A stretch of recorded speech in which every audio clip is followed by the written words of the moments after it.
ನಮಸ್ಕಾರ ವೀಕ್ಷಕರೇ ಈ ಆಷಾಢ ಮಾಸದಲ್ಲಿ ಈ ಕೆಲಸಗಳನ್ನು ನೀವು ಮಾಡ್ಲೇಬೇಕಂತ ಇದ್ರೆ ಹಿಂದೆ ಅದನ್ನ ಮರೆತಬೇಡಿ. ಯಾಕಂತ ಹೇಳಿದ್ರೆ ಈ ಆಷಾಢ ಮಾಸದಲ್ಲಿ ಕೆಲವೊಂದು ಕೆಲಸಗಳು ಮಾಡಬೇಕಾಗ್ತದೆ, ಕೆಲವೊಂದು ಕೆಲಸಗಳನ್ನು ಮಾಡಲೇಬಾರದಾಗಿರ್ತದೆ. ಅದನ್ನ ಯಾವ್ಯಾವುದಪ್ಪ ಅಂತ ನಾವು ಇಂದಿನ ಸಂಚಿಕೆಯಲ್ಲಿ ನಾವು ನೋಡೋಣ.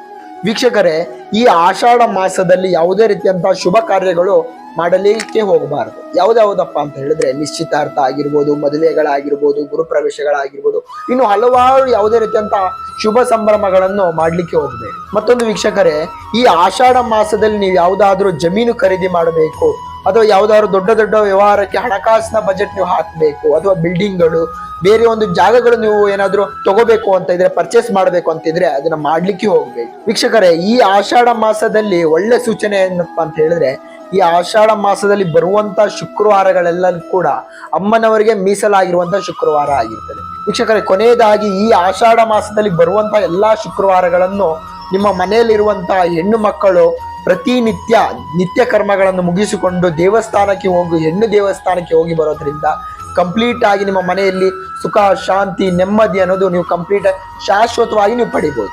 ಇದ್ರ ಬಗ್ಗೆ ಹೆಚ್ಚಿನ ಮಾಹಿತಿ ಬೇಕು ಅಂತ ಹೇಳಿದ್ರೆ ಕೆಳಗೆ ಕಾಣ್ತಾ ಇರುವಂತ ನಂಬರ್ ಕರೆ ಮಾಡಿ ಸಾಧ್ಯವಾದಲ್ಲಿ ನೇರವಾಗಿ ಭೇಟಿಯಾಗಿ.